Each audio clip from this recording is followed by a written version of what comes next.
Kwanza niongee kubera ko sababu arakandi gatero kamwe biwacu twarinze mu gitondo ngo nimbaraza azaguseguza ukituza chemase amposa maya asanye bakiza ibibabaro yose nagize misiwe. Hallelujah. Yego. Asanye kabisa ukituza chemase amposa maya.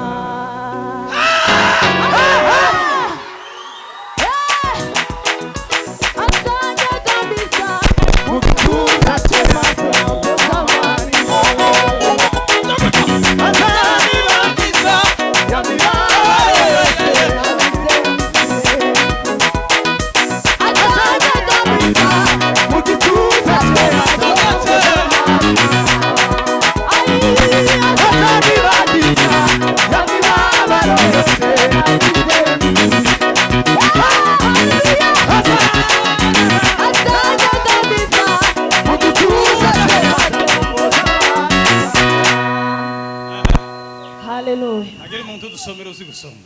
Tulabana tunakusoma kusaidia. Ndashima Imana ko turi hano. Namshukuru Mungu kwa sababu tuko hapa. Maana yabikoze ni himba. Mungu ndiye afanya apewe sifa. Kubitira Imana amashi. Shangilia Mungu kwa makofi. Turashimira ubuyobozi bw'abayumbe. Tunashukuru uongozi wa waombezi bwo kuturarika. kwa kutualika. Hano hari abavuga ubutumwa benshi. Hapa kuna wanenaji wengi. Wengi sana Kandi bandi babarimu na ni walimu. I don't know sindamenya Bado sijajua wewe ni mpamvu y'abantu sababu gani wamenichagua. sindamenya Bado sijajua sababu. Kandi n'abandi bari babuze Ama ni kama wengine walikuwa wamekosekana.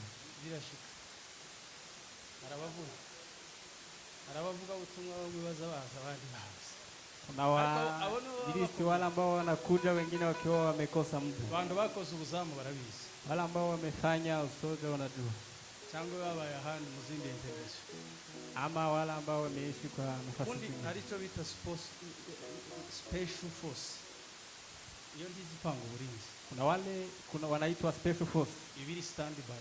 Huwa wanajiandaa kila mara. Kuko iyo special, how special izitanga musahada hananiwe. Huwa inatoa msaada mahali kumeshindikana. Igasubira igatsimbura ababuze. Na inakomboa wale ambao wamekosekana. Izitsimbura abakomeretse. Huwa inakomboa kwa wale ambao wameumia ndetse n'abafu.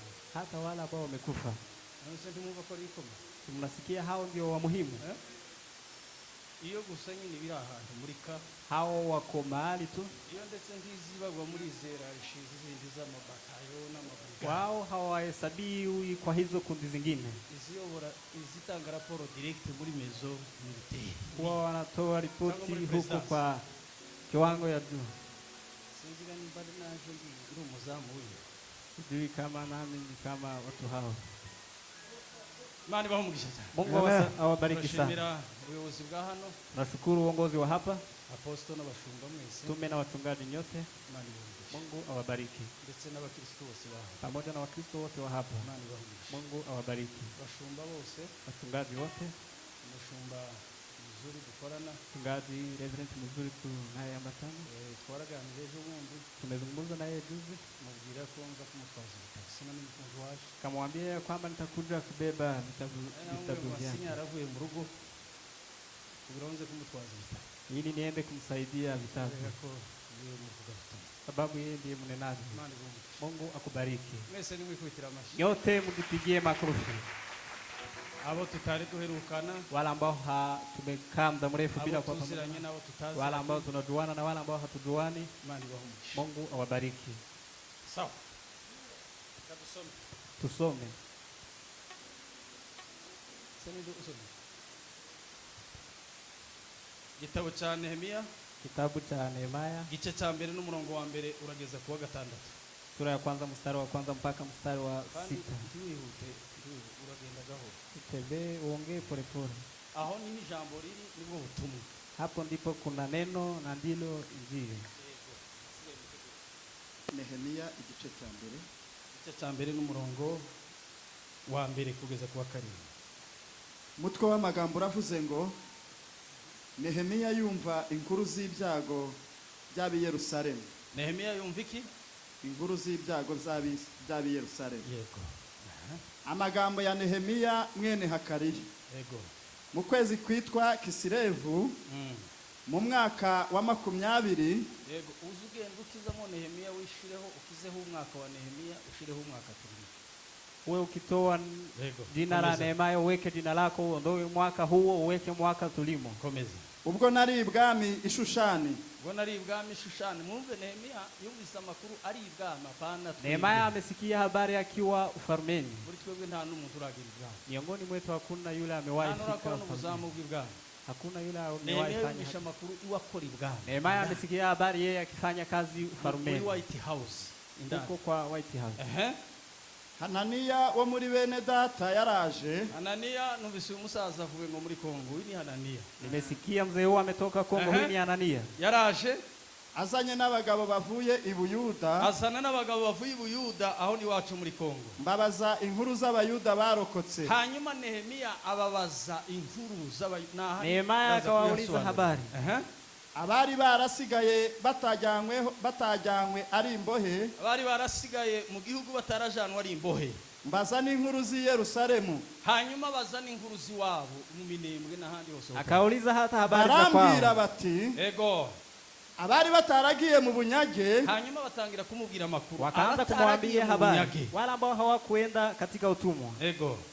Basigara mu gihugu cy'Ubuyuda. Basigaye mu gihugu cya Kongo. Wamebaki katika nchi ya Kongo. menshi baratukwa. Nayo niyo makuru rero. Hiyo ndio habari. Bagize amakuba menshi. Wamekuwa na taabu nyingi kandi baratukwa. Wakatusiwa. Kandi inkike z'i Yerusalemu. Inkike z'i Yerusalemu. Kuta za Yerusalemu zarasenyutse. Zimebomoka. N'amarembo yaho. Amarembo yaho. Malango ya huko. Yarahiye.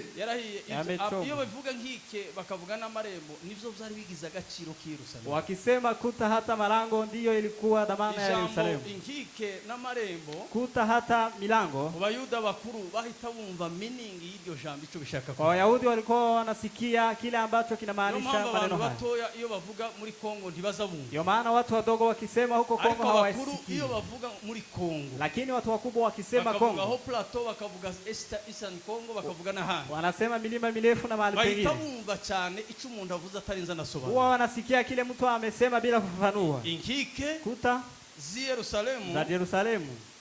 Komeza. N'amarembo yaho. Yarahiye. Ni byinshi vyahiye. Ni mengi yamechomwa. Ni byinshi vyasenya. Ni mengi yamebomolewa. Uzo murabizi. Hayo mnayafahamu. Kane. Maze kumva izo nkuru umva ntiyahekeye mu kumva gusa. Hakubaki kwa kusikia tu. Ndio mambo rero nimba twaje gusengera Kongo. Ndio maana kama tumekuja kuiombea Kongo. Ntabwo gusa twaje kumva ivyo basengera. Hatujakuja kusikia tu yale ambayo tunaombea. Etape ya mbere wenda naza kubikoraho na makuru. Kwanza ni habari. Nyuma yo kumva makuru. Nyuma ya kusikia habari. Ibindi bikurikira hano hagati. Mengine yatakayofuata katikati. Hazafatwa ingamba. Huwa kuna chukua. Kandi ingamba ntabwo dusenga ngo banda yo bazifata. Hatuombi ili wengine wachukue hatua. Ingamba zazifata umuntu umvishije. Huo mtu amesikia ndiye anachukua hatua. Habari. Hanyuma kababazwa n'ivyabaye. Alafu anahuzunishwa na yale ambayo yametendeka. Komeza rero. Maze kumva izo nkuru. Ndicara ndarira. Ndaza kuyasobanura ndicara ndarira. Mari minsi mbabaye. Kamaliza siku nikiwa nimehuzunika. Niyiriza ubusa nsengera imbere y'Imana nyir'ijuru. Yari afite ibiryo bihagije. Alikuwa na chakula ya kutosha. Hana kaunga. Si Twebwe kaunga abantu bagatega amaboko bakabyina ibisirimba. Sisi Mungu akitupea ugali tu tunacheza mpaka. Ariko bakire ndi bakirya kaunga. Lakini matajiri kwa sasa hawakuli ugali. Tujyo twiza nyine bagenda barya bene. Kuna chakula nzuri nzuri wao wanakula. Twebwe nyine kubera ko ari nyine twavukiye muri kaunga. Sisi kwa sababu tumezaliwa kwa ugali huo. Iwe yiyiriza ubusa ari ibwami. Yeye akafunga akiwa ufalmeni. Asigaza umuleke. Ubundi Imana yita kwiriza ubusa. Kile Mungu anaita kufunga. Ntabwo ari kwiriza ubusa mu gihe ubona nyine ibintu bitaza bigenda neza. Sio kufunga kwa sababu unaona mambo hayako sawa. Kwiriza ubusa hari inyama, ni kufunga kukiwa nyama, kukiwa na mambo mengine, kukiwa pizza na mengine yote. Ibyo kurya n'ibyo kunywa bihari. Chakula na chakunywa zikiwepo. Hanyuma ukiyima ibyo kugirira akamaro mu buryo bw'umubiri. Alafu unajinyima yale ambayo yana manufaa kwa mwili. Paulo yarabivuze. Paulo amesema. Yaravuze ngo mbabaza uyu mubiri wanje. Sema na uzunisha huyu mwili wangu. Ngawukoresha ivy'uburetwa. Na ufanyisha mambo ya utumwa. Kugira ngo ubwo mbwiriza abantu ubutumwa bwiza. Ili nikiwahubiria watu injili njema. Naje ubwanje ndaboneka ko ntemewe. Nami nisizihirike ya kwamba sitakubaliwa. Umubiri gukora icyo wakagombye gukora. Ukizuia umwili kufanya kile ulikuwa unastahili kufanya. Umubiri uwukoresha ivy'uburetwa. Mwili huo umeufanyisha kazi ya utumwa. Kandi uyu mubiri ntuzukizwa. Na mwili huu huokoki. Iteka ryose tuba dukora amafungo ariko ukaza wumva inzara yo kurya. Milele huwa tunafanya mafungo lakini unasikia njaa ya kula. Mwili unakuambia nimechoka na nahitaji kulala. Ndumva ngeneye kaji. Najihisi kunywa juice. Ndumva ngeneye nyama yokije. Nahitaji nyama. Umubiri. Mwili. Iteka ryose nubwo tubuza kurya. Kila mara hata kama tunauzuia. Ariko ukeneye kubaho neza. Lakini unahitaji kuishi vizuri. Nehemia yasize ibyo byose. Nehemia ameacha mambo hayo yote. Yegereza ubusa sengerera. Akafunga akiombea ndugu zake. Bana tugo tuje kuri to dijo. Sio sisi tunakula kwa. Tugo tuje kwa sote. Sisi tunakula eti tu. Nehemia ngo niyo wagezitamo vino umwami amwa. Nehemia ndiye alikuwa anachagua vinyo mfalme atakuwa. Yari kivera w'indani. Yeye alikuwa ni mfanyakazi wa huko ndani. Umwami niwe wavuga ngo urambara ino myenda. Yeye ndiye alikuwa anamwandalia mfalme akimwambia utavaa mavazi haya, utaenda hapa au utaenda hapa. Nukuvuga ko erega kugira ngo tubashe kumva agaciro k'igihugu. Ili tuweze kuelewa umuhimu wa nchi. Nuko tugomba kuanza kwirengagiza ivyo twibesha ko ari byo by'agaciro kuruta igihugu cyacu. Ni kupuzia kwanza yale ambayo tunajiambia ya kwamba ndio ya muhimu kuliko nchi yetu. Nta kintu na kimwe dushobora kubona cy'agaciro kuruta igihugu cyacu. Hakuna kitu tunaweza pata cha muhimu kuliko nchi iliyotuzaa. Nta na kimwe, nta mwanya mfite nari kuyabwira, nta na kimwe. Hakuna hata moja. Igihugu nchi ni number 1. Ni kwanza. Wapfusha abavyeyi bose unaweza kosa wazazi wote. Ugasigara n'igihugu. Unabaki na nchi. Ukabaho. Unaishi. Ariko yubuza igihugu. Lakini ukikosa nchi. Usigara na soko kuzaye na mama wawe ntacho bokora. Unaweza baki na mama yako na baba yako hawawezi kukubali. Ni mubyeyi. Uretse Imana yaturemye. Sipokuwa Mungu aliyetuumba. Uretse Imana yaturemye. Sipokuwa Mungu aliyetuumba. Icya kabiri ni igihugu. Cha pili ni nchi. Komeza. Endelee. Sengera imbere y'Imana nyirijuru nti. Ego. Ndakwinginze Uwiteka Imana nyirijuru. Mana nkuru itera ubwoba. Ikomereza isezerano n'imbabazi abayikunda. Bakitondera amategeko yayo. Yego. None tegera ugutwi kwawe kumve n'amaso yawe arebe. Wumve gusenga umugaragu wawe. Sengera imbere yawe muri iyi minsi ku manywa na nijoro. Sabira abagaragu bawe b'Abisiraheli. Yego. Natura ibyaha Abisiraheli twagukoreye. Ni koko njyewe n'inzu ya data twaragucumuye. Twagukiraniweho cyane. Kandi ntitwitondeye amategeko yawe n'ibyategetswe n'amateka yawe. Ahandi murabagize. Ese Kongo ni ikidabo? Kongo ni nini? Harabumva Kongo ntabwo ari Kongo Brazza, ndavuga DRC. Mimi naongelelea DRC. Kongo ni igihugu gifite ubutunzi bukomeye ku isi. Kongo ni nchi inayo utajiri mkuu ulimwenguni. Kugira ngo bashe guhikinda agaciro no kubanza kumenya iby'agaciro bikirimo. Ili uamini kitu ni kwanza kujua mambo ya muhimu yaliyo katika nchi. Na urabizi mimi nayaongea na wewe unayajua na yule ambaye hayajua sikia. Kugira ngo mbashe kubumvisa icyo bita Kongo ni. Taongea machache ili muweze kuelewa Kongo ni nini. Kongo igira. Sikie utajiri Kongo iliyo nayo. Uzabone kugikunda nubwo utagikundaga Imana igufasha ubashe kuvyumva. Ipo uweze kupenda hata kama huko unapenda Mungu akusaidie uweze. Ndavuga mu uko ubutunzi agera kuri 7. Mimi nitaongelelea namna ya hanyuma nza kwihuta kwa haraka. Undi Kongo irimo ubutunzi bwinshi cyane. Ina utajiri mwingi zaidi. Cyambere mvuga ho. Kwanza nitaongelelea ubutunzi bita ngo ni cobalt. Ni utajiri unaoitwa cobalt. Iyi cobalt iva muri Kongo. Hii cobalt huwa inatoka Kongo. Urevye kwisi hose. Kiangalia ulimwenguni pote. Kongo nivamwo iyi cobalt kuruta ibindi bihugu zose. Kongo ndiyo ina utajiri huu kuliko nchi zingine zote. Cobalt huwa inafanya nini? Kumva agaciro ko gusengera Kongo. Ili muweze kusikia umuhimu wa kuombea Kongo. Mambo haya tunayo yote. Bitwirirwa tugura vyose hapa. Haya tunayonunua hapa. Ibi ngibi n'ubutunzi bivi watu bakabiza nino. Ni utajiri unaotoka kwetu wanaleta huku. Bakakora ibi ngibi tukaza kubigura. Alafu wanaandaa mambo haya tunayonunua. Tugomba gusengera Kongo kugira ngo ikire. Ndio maana tunastahili kuombea Kongo ili iweze kupata usalama. Hanyuma ubutunzi tu exploiter twenyine. Hiyo utajiri tuweze kuvuna sisi wenyewe. Mahanga za nabandi na hata kama mataifa yatakuja na wazungu. Waje wakitukuta huku kwetu nasi tuweze kupata faida hapo. Kuryama hejuru ya cobalt. Kulala juu ya utajiri huu. Utaza akamaro kayo. Bila kujua umuntu akava Ulaya akava muri Amerika. Kwa anatoka Ulaya na Marekani. Akaza kukubwira ngo igize igitanda hano hariyo cobalt. Anakuja kukuambia sogesha kitanda hapa kuna utajiri huu. Ubutunzi bukora ikirere. Hiyo utajiri huwa inafanya nini? Icyambere uzabukora. Kwanza huwa inafanya. Ngo nibwo bazabakoramwe amabateri ya telefone. Ndio wanatengeneza betri za simu. Izi bateri za telefone tugira zose. Hizi betri za simu zote tunazo. Ziva muri ubutunzi bita ngo ni cobalt. Zinatoka katika utajiri huu ambao iko huko Kongo. Ariko inganda zikora amabateri ndituziyo ziva. Lakini factory zinazotengeneza betri hatujui ziko wapi. Badakenera ko tubona amahoro. Wala ambao hawahitaji tupate usalama. Hao ndio waza bagatwara zira za hao ndio wanachukua hiyo utajiri wanachukua wanapeleka kwao. Bakadukorera bateri nazo za mafake. Wanatengeneza betri nazo za fake. Tuzatwicara tuzigura buri gihe. Ili tuendelee kununua kila mara. Sijui kama mnaelewa. Kwanza nataka kuambia Kongo ni nini. Itaka biko barti zikora nini? Hili cobalt huwa inafanya. Hello? Ngo izikora ico bita mudasobwa computer. Huwa inatengeneza mashine. Ngako computer izi zose zikora zose muona dukoresha. Hizi zote ambazo mnaona tunatumia. Nizindi tutazi. Na zingine ambazo hatuzijui. Ziva muri aya mabuye. Zinatoka katika utajiri huu. Aviwache muri Kongo. Na hii utajiri inatoka kwetu Kongo. Ariko murumva ngo abantu b'Imana. Mnasikia nyinyi watu wa Mungu. Hanyuma ubwo butunzi. Alafu hiyo utajiri ntituzi ko buhari. Hatujui ya kwamba ipo. Kandi nabazi ko buhari. Na wala ambao wanajua ya kwamba ipo. Ntabwo bize. Mureke mbabwire kino kintu. Hawakusoma. Acha niwaambie neno hili. Tubirwa dukora ibiterane tusirima uko turasengera Kongo. Haijalishi kufanya mikutano na kucheza tunaombea Kongo. Muri mwebwe mwese muri hano. Kongo ikipata usalama kwa sasa nyinyi wote mlio hapa. Bafite ubumenyi. Ni wakina nani wana ujuzi? Ko kubasha kuba bamenya aho cobalt iri. Ya kujua cobalt iko wapi? That is my question. Hiyo ni swali langu. Kongo ipate usalama twende. Ukene dufite hano twobwira no muri Kongo. Hii umaskini tulio nayo hapa tunaweza endelea kuwa nayo hata Kongo. Ngora mushinga bita ngo ni Transafrica. Nimewahi kufanya katika shirika linaitwa Transafrica.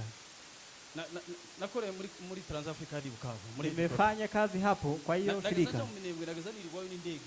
Harakadege kama twagera kagenda mu abantu bane. Kulikuwa ndege, kulikuwa kunatembea watu. Nakora na wazungu w'Abanyamerika wa South Africa pamoja na wazungu wa Marekani, South Africa, kutoka kwa nchi mbalimbali. Hapo ndipo nimeweza kuelewa.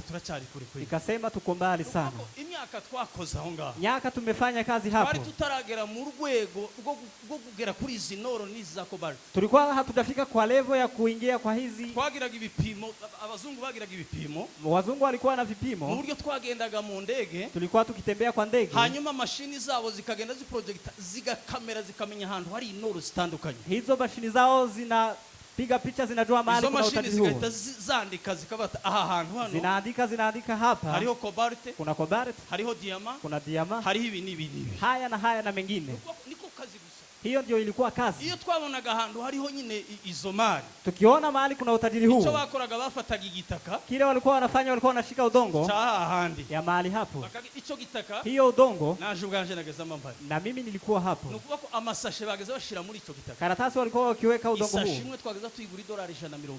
Karatasi moja tulikuwa tunanunua $120. Itware gitaka. Karatasi moja inayobeba udongo. Habe na shushu na regre. Bila haina. Nimvuga na shushu na regre. Kubera ko muri abanyamuka. Timuzi ubutunzi buri muri Kongo. Hamujui utajiri ulio Kongo. Hiyo utajiri bakagera kuri kugikwasa wanafika kwa hiyo nyingine bikazamuka bikamwega muzikiro. Nyinyi mnajua kilo. Jewe natangiye gucuruza inoro muri 92 na 3 ndinganje. Mimi nimeanza kuuza gold nikiwa kandi na ngiri mutoya. Huko nilikuwa mdogo bado. Kwetu Imana y'umwijuru tikiriza igihugu tutaha. Mungu atupee usalama ili tuweze kurudi kwetu. Tunaenda kwa mataifa kufanya nini? Amata y'inka zacu. Maziwa ya ng'ombe zetu. Amafaranga y'abiringanjiri. hakukuwa pesa huko. Ababembe bo kwa Nyanga abantu bahazi. Wabembe wa huko. Nabandi bavuye Gikonde nabandi bavuye handi. Na wengine kutoka mahali pengine. Hao ndio bageze baza kutugurira amata. Hao ndio walikuwa wananunua maziwa ya ng'ombe. Nari naraguze igikwasa nari nzi gupima inoro. Mimi nilikuwa najua kupima hizo gold. Nari nzi ngo akajerekani barampa na regere na shushu. Iyi myambi y'ibibiriti twagira twipimisha kugira ngo umenye umunzani ko ukubalance. Tulikuwa tunajua kubalance mambo hayo yote. Nagira gicupa. Nilikuwa na chupa. Iryo chupa inoro bampaga nageze nsukamo. Gold walikuwa wananipea nilikuwa ninaweka hapo. Ariko umwana sinariza gaciro. Bado nilikuwa mdogo sikukuwa najua. Mugabo twabanaga yarandenganije cyane. Zetu tulikuwa tunaishi naye. Yageza zicuranura ndahari. Nje sinamenyaga uko byari bimeze. Ariko ivyo bintu bimba mu mutwe. Mambo hayo yako kichwani mwangu. Icyo nashaka kubabwira ni. Kile nilikuwa nataka kuambia ni kitu. Tusenge. Tuombe. Ariko kandi twige. Lakini tuweze kusoma. Halo? Wana gusirimba gusa ntiduhere hano. Sio kucheza tubaki hapa. Tutagira abantu bize bino bintu. Tusipokuwa na watu ambao wamejifunza mambo haya. Alafu nchi inapata usalama. Tuimbata mu gihugu cyacu. Tutaendelea kuwa watumwa katika nchi yetu. Mamuzumva kubera ko dusubije mu gisirimba niho mu. Hamujaelewa lakini tukiweka kisirimba ndipo mnaweza elewa. Ikora battery, ikora computer. Inatengeneza battery. Icaga tatu ikora niki? Cha tatu inachotengeneza niki? Ikobalite ikora imodoka zikoreshwa n'amashanyarazi. Huwa inatengeneza gari zinazo electric car. Electric. Imodoka zikoreshwa n'amashanyarazi. Gari za stima. Umvi wacu ataragera hata imodoka beneza. Ariko imodoka Cobalt TV wacu. Hiyo Cobalt inayotoka kwetu. Ikora imodoka zitwarwa n'amashanyarazi. Huwa inatengeneza gari zinazoendeshwa na stima. Zidakoreshwa na mafuta. Bila kutumiwa na mafuta.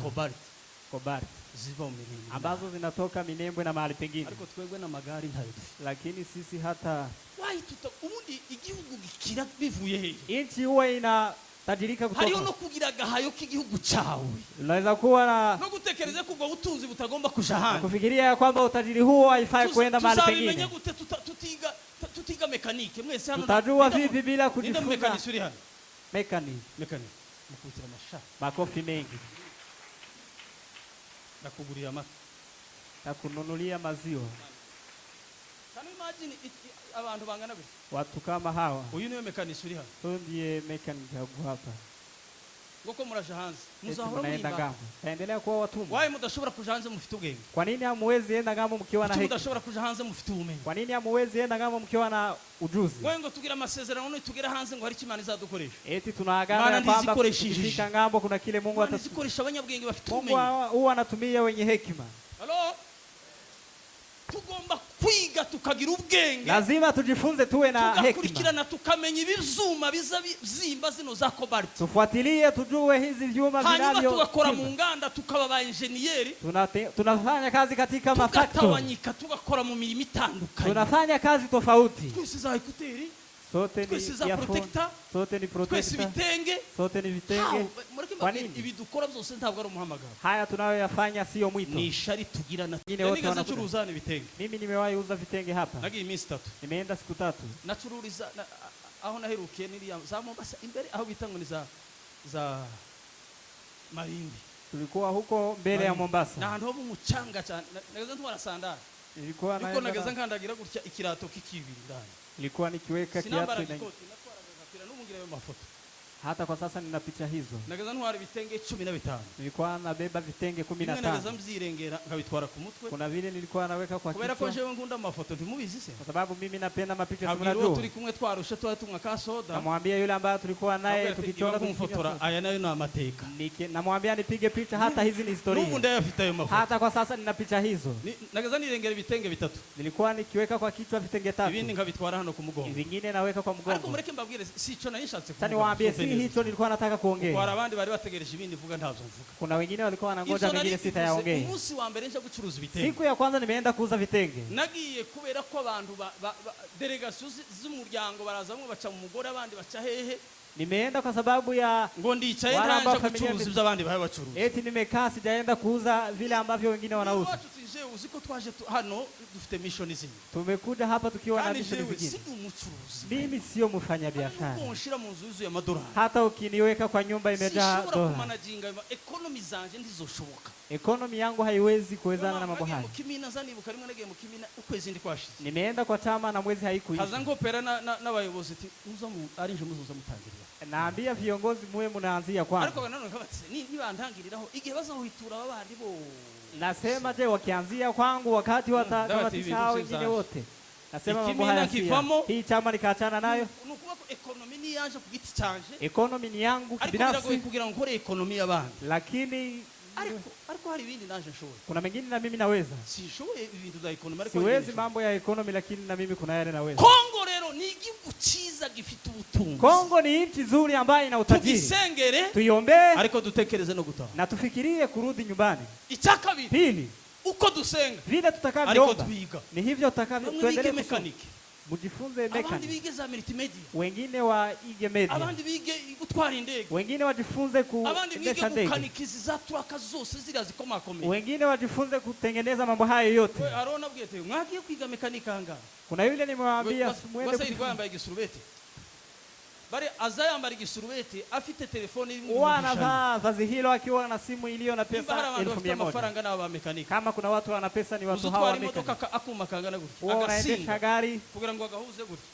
3,000 cyangwa 5. Waya ili yaunganisha na n'ubwoko bw'imodoka uko ni kulingana na gari unayotumia. Bwana sifiwe sana. Amen. Ichakane kivamwo niki? Saine kinatoka huko ni kipi? Muri cobalt. Kwa hiyo cobalt bivamwo ububiko bw'ingufu ico bita power strong system. Kuna nguvu ya system. Nimuzobona biriya bazabikamwe amafaranga muri bank. Si munaona mahali hapo wanaweka pesa kwa bank. Turadusanduka. Couvre fort. Nukuba ko iriya karakantu. Hiyo kitu gakorwa mu norozi huwa inatengenezwa kwa gold inayotoka huko kwetu. Hata wakishuti vipi ishobora kuvoma haiwezi kutoka hapo. Kubera iki? Kwa nini? Irakomeye, ina nguvu. Kama umva igihugu twatse gusenga, mnasikia nchi ambayo tunataka kuombea cyangwa musemwe mwahize ntambara ngo drone ngo basarendo ubikini zo nyinyi mmebaki tu kwa Kongo. Banza wumva agaciro ka Kongo, kwanza uelewe umuhimu wa Kongo.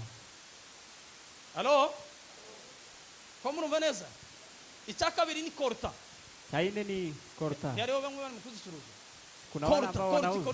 Korta inafanya nini? Itambere ikora. Kwanza inafanya smartphone. Inafanya smartphone. Izi smartphone n'izindi ziri hari. Hizi simu smartphone. Izi tuzigura zivuye he muri korta. Hizi tunanunua zikitoka kwa twahiriye bakazishira mu nganda bakatuzanira tugasohoka. Wakiweka huko kwa factory alafu wanarejesha. Ikora ma laptop nayo huwa inatengeneza machine. Hanyuma igakora n'ibindi bikoresho bikomeye za gisirikare, hari n'imbunda za misile zikora n'ibindi byinshi. Na inatengeneza vifaa vingine vya askari. Kuna hayo yote huwa anatoka huko kwetu Kongo. Nikabyihorere gutyo. Tani achane. Nehemia kambabwire Nehemia uko Nehemia jisigana ameombea hivi. Izina Nehemia risobanurwa ngo uwahumurijwe n'Uwiteka. Jina Nehemia inamaanisha yule ambaye amefarijiwa na Mungu. Guhumurizwa. Tumekuja hapa ili tuweze kufarijiwa na Mungu. Twaje gutakira Imana kugira ngo ibashe kuduhumuriza. Tumekuja kumulilia Mungu ili Mungu aweze kutufariji. Aya magambo hariya twasomye. Maneno haya mahali tumesoma. Havuga ngo ndicara ndarira maze kumva inkuru. Kasema nimeketi nikalia niliposikia habari. Jambo risobanura ibintu bitanu. Neno hili maana yake hanyuma bivuge nihuta. Niongee kwa uharaka. Ariko icyambere kirimo ibindi bingahe nihuta. Cha kwanza iko na mambo mangapi ni haraka. Icyambere ugomba kuanza kumenya mbere yuko usenga. Cha kwanza unastahili kujua mbele ya kuomba ni habari. Cyo bita information. Habari. Okay, wosenga. Unaweza omba bikumvikana. Inasikika. Ariko hari gihe wosenga nabi. Kuna mahali unaweza omba vibaya. Ku murongo w'urugamba. Kwa sababu hujui yale ambayo yanafanyika kwa ugomba kubanza kumenya makuru. Kwa nini unastahili kwanza kujua habari? Uburi informe kumenya ni ili uwe na habari. Ni kihe kintu kigomba gusengerwa kigezweho? Ni kitu gani kinastahili kuombewa ambacho kimefikiwa? Hari ibintu mutazanumvikana n'abandi bamwe. Kuna mambo ambayo sielewani na watu. Unazasoma makuru. Nasema eti mimi sisome habari. Wingi ngo ni vyisi ni ndio. Hii ni ya ulimwengu. Nani amewaambia? None uri he? Je, uko wapi? Why uvuga ngo ni vyisi? Wewe uri mwingi. Kwa nini unasema haya ni ya ulimwengu? Je, wewe uko mbinguni? Bigira abanyamwuka kumbaraga. Kwa nini watu wanajigeuza wa kiroho kwa nguvu? Biratubutaje mwuka. Kusikiza habari tasababisha usiingie kiroho. Kama hujui habari, wewe hujui habari. None se nudategera makuru ngo ukurikirane TV. Kama imyigaragaza ikaba bakabuza abantu kuja mu mugi. Wanazuia watu kuenda town. Hanyuma ugasohoka ngo warayusenga. Alafu unatoka eti umelala ukiomba. Ugahura na bara basore bahano. Wapatana na vijana hao hapa. Abajenzi. Wako bari ngo warayusenga. Wanaweza ku icyambere niki? Cha kwanza ni kipi? Na makuru. Habari. ukurikirana amakuru. Uwe unafuatilia habari. Ngira icyambere no gusenga. Kwanza ni kuomba. Iyo maze gusenga. Nikimaliza kuomba. Kama saa 6. Kama saa 6. Cyangwa saa 7. Wala saa 7. Habe nubwo noja kuryama saa 8. Hata nikilala saa 8. Izo ni devoir ngomba kugira isaha yo gukurikira. Ndibona ututunya amakuru umugabo n'umubisha avuga ngo werego ngo bandi bavuze ngo bagakondo bari hano. Wameenda. Nabandi. Haro uwo n'ubisha wegezagira ngo mu madini. Ngo Mungu akore. Nilikuwa nadhani kuna yule amesema eti alikuwa nadhani wako Minembwe. Je, ni hapo anafanya? Haro ndino musasa. Aho twari turaba. Wegezaga ngo safa none yageze mu kire hagidura ngo abona safa. Ngo baramuga ngo uyisa. None se kuki ese kubera iki mutumva ko mugomba gukurikirana ibinyamakuru kugira ngo mwumve amakuru? Kwa nini hamjisi kufuatilia hizi? Akenshi tubikora kubera umutima ubugugu no kudakundana no kudashigikira. Mara nyingi huwa tunayafanya kwa sababu ya moyo wa ugumu na kutoungana mkono. Ngurikirana ibinyamakuru zambazi ziwabo. Mimi huwa nafuatilia wanahabari kuanzia kwa huko kwetu. Naje mfite amakuru. Na ninafuatilia na mimi nikiwa na habari. Ukikirana amakuru utaza amakuru uyoba. Ukifuatilia habari bila kujua habari unaweza kukosea njia. Tora amakuru kuri WhatsApp. Kuna wale wao wanachagua habari hapo kwa WhatsApp. Geranya bakatugarurira mu mugoroba. Hiyo ndio wanaleta wanatupea jioni. Tumezaje tumwe twiriwe twandika hariya kwa. Wanatuletea message ambazo wameandika. Shakisha amakuru. Tafuta habari. Utegera amakuru ufite andi makuru. Usikize habari ukiwa na habari nyingine. Ikizatuma amakuru neza. Kile ambacho kitazamisha ujue habari vizuri. Ufite andi makuru kurimwo. Ni kuwa na habari ambayo iko ndani mwako. Ico gihe bizagufasha kumenya amakuru y'ukuri n'atarayo ukuri. Na kusaidia kwa kujua habari ya ukweli na ambayo si ya ukweli. N'atarayo ukuri muyategeye. Na ile ambayo si ya ukweli muisikize. Hello? Amen. Nasinziriya ku makuru. Huwa nalala nikisikiza habari. Ngakurikirana amakuru y'iwacu nafuatilia habari ya huko kwetu. Bitwishi hano zazikurikirana presque zose. Hizi TV zote huwa nafuatilia karibu. Nakurikirana za TV za mahanga. Alafu nafuatilia hata za mataifa. Mwamu vizo Amerika yakoze na Israel. Tunasikia yale ambao Marekani wamefanya na Israel. Mwamu uri barashi. Huyo ambao wamemfutu mnamjua. Yitwanda. Ya Airtel. Wamwe ndibanabizi. Kuna wale ambao hawajui. Wamwe gusa ni afishe gusa bari barize ngo y'igitaramo. Kuna wale walikuwa wanangoja tu flyer mkutano. Bimwe bitafatika. Mwachane na mambo ambayo hayaeleweki. Agezweho kwisi haige. Mfuatilie habari mahali ulimwengu unaelekea. Ntabwo ari iwacu dutekereze. Kwa sasa vita iliyo si ya huko kwetu. Ntambara y'isi. Kwa sasa kuna vita ya ulimwengu. Ayatola ni umuntu ukomeye cyane kwisi. Ayatola ni mtu mkubwa sana ulimwenguni. Urebye ibintu bihapangwa hano kwisi. Kiangalia mambo ambayo yanapangwa hapa ulimwenguni. Intambara ya gatatu y'isi. Naweza tokana vita ya tatu ya ulimwengu. Murabimenya gute na za save the date mufite. Tajuaje na processes gusa nta bindi murimo. Donc hamujali n'ibintu. Mureke mbabwire kino kintu. Tani waambie kitu hiki. Ese ko turumvikana? Tunaelewana hapa? Cyangwa nabatwaye muri siasa. Wala nimewapeleka kwa siasa. Leo ndabibabwira araza kubabwiriza ibya Yesu no mwijuru. Mimi nitawaambia haya, yeye atakuja kuwaambia mambo ya Yesu. Mbabwira Yesu abirimo. Haya nawaambia Yesu ako ndani ya mambo haya.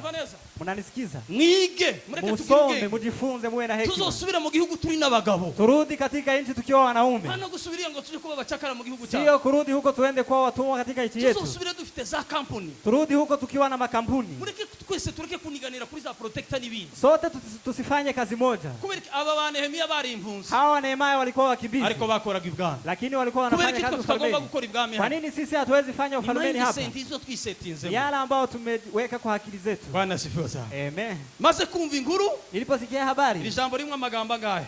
Hapa kuna maneno mangapi? Amakuru bisobanura iki rero? Kusikia habari maana yake bisobanura ngo ni umutima ushishikajwe. Maana yake ni moyo unayo jali nchi yao. Nehemia ndiyumvishije gusa ngo atega amatwi. Nehemia hakusikiliza tu, ahubwo yashize mu bikorwa. Bali ameweka kwa matendo. Bwana sifiwe sana. Amen. Kumva amakuru, kusikia habari, ni ukumva warangiza ugashira mu bikorwa bikene. Kusikia alafu unaweka kwa matendo. Cha kabiri ngo ndicara ndarira. Cha pili nikaketi nikalia. Iri jambo ndicara ndarira risobanura iki? Neno hili nikaketi nikalia maana yake ni ngo cerekana ko Nehemia ni kazi inayoonyesha kwamba Nehemia ngo yahagaritse ivyo yararimo byose. Amesimamisha yale ambayo alikuwa anayafanya yote. Agafata umwanya wo gutekereza no kwibaza. Akakaa na kufikiria na kujiuliza. Ngo cagaragaje ikimenyetso cy'uburemere bw'ikibazo Nehemia yumvishije. Imezihirisha ishara ya kwicara, kuketi. Iyo bivuga ngo naricaye, ikisema ni nimeketi. Bwana sifiwe sana. Amen. Kwicara, kuketi, bivuga ngo yastopinze ivyo yari arimo byose. Amesimamisha yale ambayo alikuwa anayafanya yote. Hanyuma atangira muri process, alafu akaingia kwa safari yo gushaka gukurikirana ya makuru no gushaka uburyo ashobora gukemura cya kibazo na kufuatilia habari hiyo na kuweza kutatua shida hilo.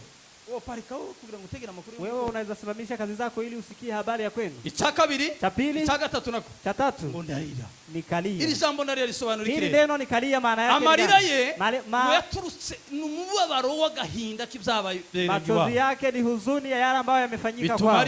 Yakasababisha alia. Ibyo bigaragaza ikimenyetso cy'urukundo akunda igihugu cyao. Hayo yanamaanisha ishara na upendo anayopenda nchi yao. Wamara iminsi ababaye. Kamaliza siku nyingi akiwa amehuzunika. Memaliza muda mrefu. Ababazwa n'ibiha biberi wacu. Akihuzunishwa kwa sababu ya yale ambayo yanafanyika rero. Haya ndio tunastahili kuombea. Ni utaniki tugomba gusengera. Ni kipi tunastahili kuombea? Hari inkingi nishi zigize igihugu. Kuna nguzo ambazo reka mbabwire zirindwi niho. Cyane waambie 7 kwa uharaka. Inkingi ya mbere tugomba gusengera. Nguzo ya kwanza tunastahili kuombea. Ukitaka kuomba kila mara, ugasenga na marangamutima. Usiombe kwa hisia. Ngo mana ngo mare bangaba ngo usiga bangaba ngo ariyo bazaba mu gihugu. Mungu umalize hawa watu hawa waweze kuridi. Ibyo si ibyacu twebwe dusengera Kongo. Hayo si yetu sisi tuombee Kongo. Imana izayikiza ni ibyayo. Mungu akipea usalama. Kandi ntabwo Imana izaduha igihugu ngo yirukana abandi twese. Na Mungu hata tupea nchi awafukuze watu wengine. Izabikemura kubera ko niyo turemeye muri kiragiro. Inajisingani Mungu atatatua kwa sababu yeye. Icyambere tugomba gusengera inkingi ya mbere gize igihugu. Nguzo ya kwanza tunastahili kuombea ambayo inaunda nchi. Ni ubuyobozi bugize igihugu icyo bita leta. Ni uongozi kile kinaitwa serikali. Iyo gusenga cyambere tugomba gusengera iki igihugu. Tukiomba kwanza tunaombea nchi. Nako abayobozi. Viongozi. Iyo abayobozi batameze neza. Viongozi wasipokuwa sawa. Iyo abayobozi bapfuye. Viongozi wakiwa wamekufa. Iyo abayobozi batumva igihugu. Viongozi wakiwa hawasikii nchi ni nini. Abaturage barapfa bakangirika n'ubutunzi bukangirika. Wenyeji huwa wana haribika hata na utajiri unaharibika. Rero inkingi ya mbere tugomba gusengera n'abayobozi. Kwanza tunastahili kuombea ni uongozi. Nico gihe rero iyo abantu bangiritse, watu wakiwa wameharibika, nico gihe tubimpunzi. Hapo ndipo tunakuwa wakimbizi. Wao kubera ko ubuyobozi nta responsibility bafite. Wakimbizi wao wanakuwa kwa sababu inkingi ya kabiri tugomba gusengera. Nguzo ya pili tunastahili kuombea. Ubucamanza cyo bita ubutabera, justice. Ni justice. Ubutabera. Justice. Gusabira urwego rw'ubutabera. Kuombea justice. Kugira ngo rubashe gukora iby'ukuri. Ili uweze kufanya mambo ya ukweli. Haveho za ruswa. Kutoke hongo, haveho kurenganya n'ibindi byose, kudhurumu na mambo mengine yote, kugira ngo tubashe kubaka igihugu cyacu, ili tuweze kujenga nchi yetu. Muri Mika ibice 6:8. Mika 6:8. Iyo hatariho ubutabera, kusipokuwa justice, habaho umunjyane w'akarengane, kunakuwa kudhurumu. Icya gatatu, inkingi ya gatatu, nguzo ya tatu, ni ugusengera itorero. Ni kuombea kanisa. Itorero rigomba guhagarara kubera ko rifite byinshi rigomba gukora. Kanisa lazima lisimame kwa sababu lina mengi linastahili kufanya. Itorero lidakora, kanisa likiwa halifanyi kazi, imitima ya benshi irapfa. Mioyo ya watu wengi huwa inakufa. Icya kane tugomba gusengera inkingi ya kane. Nguzo ya 4 ni inkingi y'urubyiruko. Ni nguzo ya vijana. Gusengera urubyiruko kugira ngo bagire inzozi nziza. Wanalika ili waweze kuwa na. Mama narimba kugira ngo mugomba kwiga abakobwa abahungu n'abandi bose. Ndio maana nilikuwa nawaambia mujifunze musome. Tugomba kubasengera. Lazima tuwaombee kugira ngo bagire inzozi nziza. Ili waweze kuwa na ndoto nzuri. Zaburi 119 n'umurongo wa 9. Zaburi 119 mstari wa 9. Umusore nasema kijana bazakomeza inzira ze taimarisha njia zake vipi? Inkingi ya gatanu. Nguzo ya 5 ni ugusengera imiryango. Ni kuombea familia. Undi imiryango isobanura kirere. Familia maana yake ni gani? Shakashatsi buvuga ko utafiti unasema imbaraga z'igihugu, nguvu za nchi, imbaraga z'itorero, nguvu za kanisa ni kugira imiryango myiza. Ni kuwa na familia nzuri. Iyo hatari imiryango myiza, usipokuwa familia nzuri, igihugu ndigishobora kubona umutekano. Nchi haiwezi kupata usalama. Rero tugomba gusengera imiryango. Lazima tuombee familia. Izi za divorce mubona zuzuye kwisi. Hizi divorce mnazoziona ulimwenguni. Shakashatsi buvuga ko ku kwezi gusa, utafiti huo wanasema kwa mwezi divorce zigera hafi milioni 1 n'igice. Kunakuwa divorce milioni 1.5 kwa mwezi mmoja. Za divorce. Kumurumva? Kwezi kwa mwezi mmoja. None ukani imagine icyumweru n'umwaka. Wiki na mwaka. Fatizo bintu uko bimeze. Inkingi ya gatandatu. Nguzo ya 6 ni uburezi cyo bita education. Ni education. Tugomba kwiga. Lazima tujifunze kugira ngo tuzayobore igihugu twase. Ili tuweze kuongoza nchi tuliyoiombea. Kwa hiyo tusiposoma tutaendelea nibo bazategeka. Wale ambao wamejifunza ndio watakaoongoza nchi. Kumalizia ya 7. Ubukungu. Utajiri. Cyo bita economy. Tajiri. Tugomba gusengera economy. Lazima tuombee economy. Kongo kufite ubwo butunzi bwose n'ibindi ntababwiye. Si mnasikia kwamba Kongo ina mali nyingi ya utajiri huu. Imo miongoni ya nchi ambazo ni maskini ulimwenguni. Ninde ugomba gusengera igihugu? Nani anastahili kuombea nchi? Umeze gute? Ni mtu wako aje? Hari abantu basengera igihugu. Kuna wale wanaombea nchi ariko batagikunda. Bila kupenda. Abo uzabamenya gute? Hao utawajua vipi? Na abantu basenga. Ni watu wanaoomba. Ariko birengagiza. Lakini wakipuzia. Kene niterambere bikenewe mu gihugu. Umaskini na maendeleo yanayohitajika nchini. Kongo ntizakira irimu. Kongo haitapata usalama bila irimu utagize uchukora. Na ikipata usalama bila wewe kuwa huko. Uzitwa ikigwari. Wewe utaitwa mzembe. Bwana sifa sana. amagambo make, maneno machache, ibikorwa byinshi. matendo mengi. Gusenga buri munsi, kuomba kila siku, ariko utagaragaza igikorwa icyo ushobora gukorera muri Kongo, bila kuzirisha kile ambacho unaweza fanya. Icyaka biri no gukunda igihugu cyawe, pili ni kupenda nchi yako, bitari mu magambo, sipokuwa kwa maneno tu, kundisha ibikorwa, unapenda kwa matendo. Cha tatu ni ugutekereza ko ufite inshingano wewe, ni kufikiria kwamba una jukumu wewe zo gukiza Kongo, apana bandi, ya kuponya Kongo, sipokuwa watu wengine. Kongo, sipokuwa kusema Mungu tunakuonyesha Kongo, abandi bazagenda aribo bazayikiza, wengine waende waweze, abandi bazagenda aribo bazayirwanirira, wengine waende waweze kupigania. Wewe ni nini? Isengesho Imana yumva, maombi Mungu anayoyasikia, no gusenga wirozaho, ni kuomba ukielekeza kwako, ufite responsibility yo kugira icyo ushobora gukora, kwa sababu una jukumu la kile unaweza fanya, hapana kuroza handi, sipokuwa kuelekeza mahali. Itakane na ine, Bwana sifiwe sana. Amen. Ngo kizakwereka abantu basenga ariko badakunda igihugu, kile ambacho kitakuonesha watu wanaoomba bila kupenda, bagira umutima wo kwikunda, wana moyo wa kujipenda, bashira inyungu zabo imbere, wanaweka faida zao mbele, igihugu zikaje inyuma, za nchi wanaweka nyuma. Niyo mpamvu ashobora kugurisha igihugu, ndio maana anaweza uza nchi hanyuma kugira ngo agere ku nyungu ziwe, ili aweze kufikia faida zake. Cha gatandatu, cha sita, ngo batinya gutanga, wanaogopa kutoa kubera kutizera, kwa sababu ya kutokuamini, tibakorera igihugu cyabo, hawatumiki nchi yao. Cha karindwi aricyo nangiriza, cha saba nimalizie hapo, tibagira umutima w'impuhwe, hawana moyo wa huruma. Ntabwo twosengera Kongo mu byumvikane, hatuwezi ombea Kongo ili iweze kufikiria, umutima w'impuhwe wo gutekereza igihugu cyabo, bila kuwa na moyo wa huruma na kufikiria nchi yako, ubabazwe naco, uzunishwe na nchi yako, urara utariye, ulale bila kukula, uhawe gisenge, ukiombea. Imana ibaho umugisha cyane. Mungu awabariki sana.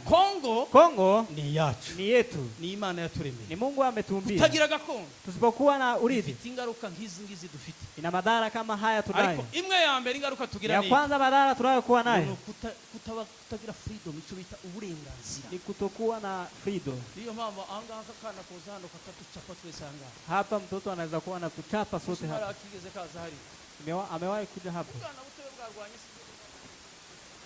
mtoto mdogo wamepigana hapo, kaingia kanisani mmoja, kaona watu wanatoka, watoto wadogo. Siku hiyo huyo mtoto ametokoa,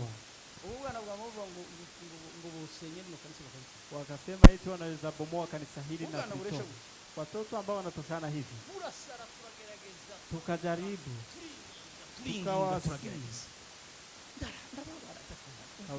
akantu ukubita umugire gushaka ubwiye, haza kuza kandi kana keno wacu bakina na baziranye kakarara ngabo, tukakuja mtoto ambaye anacheza nao, kama gafata waondi wasuvuga cyane kamujana hivi, akamchukua yule ambaye alikuwa anaongea sana, akampeleka, akamwambia maneno kama mawili tu, waondi amagaruka bwira abana ni wamukuru, huyo mwingine akawaambia wenzake wamfuate.